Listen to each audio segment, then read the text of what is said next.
Vanguard. You've probably heard the name, right?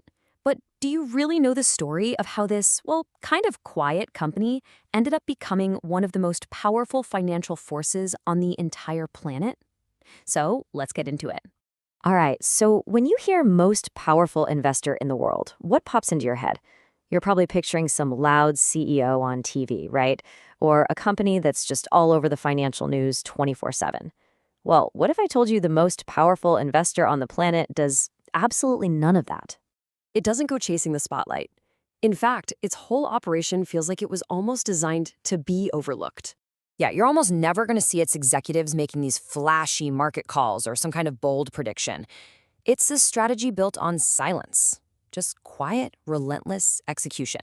And yet, behind this curtain of quiet, this firm is influencing huge corporate decisions all across the globe and manages trillions, with a T, of dollars. So how on earth did a company that actively avoids attention get so ridiculously big? Well, the story doesn't start with some grand ambition. Nope. It starts with a colossal failure. This is the story of the invisible powerhouse and how it really did come to own the market. But to understand Vanguard's unbelievable scale today, you've got to go back, way back, to the beginning, to its founder's absolute lowest point. See, this whole thing really starts with one person, John C. Bogle. And in 1974, man, he was at rock bottom, humiliated, fired from his job after this disastrous merger. But just 1 year later, from those ashes, he founded Vanguard. And it was built around an idea so radical, so completely counterintuitive to everything Wall Street believed, that the industry literally laughed at it. They called it Bogle's folly. So what was this so-called folly? What was this ridiculous idea? Well, it was a single, powerful concept that basically questioned the entire foundation of Wall Street. Bogle just asked a simple but revolutionary question. You see, back then, Wall Street was all a game of beat the market. You had these brilliant, super expensive managers who claimed they could pick winning stocks. Bogle's idea was just so dangerous because it suggested this whole game was kind of rigged, that it was a losing proposition for the average investor. His solution was something called index investing. And the concept is beautifully simple. Instead of paying these crazy high fees to a manager who might pick the right stock, why not just buy a tiny piece of every major company? The goal wasn't to be a stock-picking genius. It was to just own the entire market and grow with it. You eliminate all the drama, and most importantly, you eliminate those high fees. But, a brilliant idea just wasn't enough. The real secret sauce to Vanguard's success, the engine that would power its unstoppable growth, was a business structure unlike anything Wall Street had ever seen before. Okay, so this is the absolute key. With a traditional firm, right, your fees and their profits go to outside owners and shareholders. Their goal? Simple, maximize their own profit. But Vanguard, it's a totally different animal. It's actually owned by its own funds. And since you own the funds, that means it's effectively owned by, well, you. So when Vanguard turns a profit, that money has nowhere else to go. It flows right back to the investors themselves. And this unique structure creates this incredible, powerful, virtuous cycle. So profits get returned to the funds, which then allows Vanguard to lower its fees. And of course, those lower fees attract more investors and more money, which creates more scale.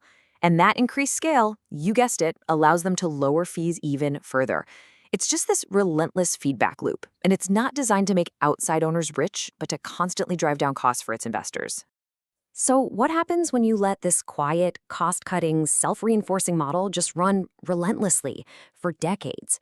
You get something truly massive. You get unstoppable scale. You get a number like this, over $8 trillion. I mean, that's a figure so large, it's almost impossible to really wrap your head around it. And it is the direct result of that virtuous cycle we just talked about, just compounding quietly and powerfully for almost 50 years.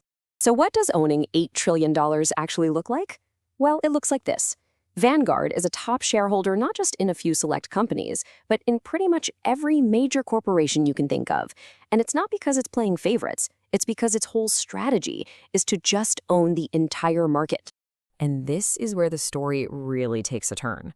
Because when you own such a gigantic slice of corporate America, your ownership isn't just some passive financial position anymore. It comes with real, actual influence.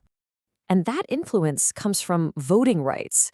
By holding so many shares, Vanguard gets a vote on all these crucial corporate issues. Who gets to be on the board of directors? How much does the CEO get paid? What's the company's policy on climate change? Vanguard's vote carries just immense weight.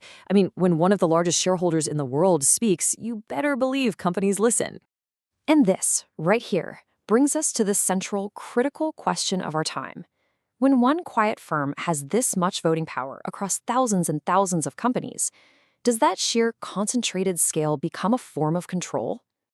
Now, there are definitely two sides to this. You've got critics who are worried that this massive, concentrated ownership changes the very incentives of capitalism itself. Vanguard, for its part, argues, hey, we're not a single entity making decisions. We're more like a steward, just representing the collective voice of millions of individual, everyday investors who own our funds. And the final, brilliant irony is this. John Bogle, the man whose humble, anti-Wall Street revolution created this quiet giant, he himself once warned against an excessive concentration of power.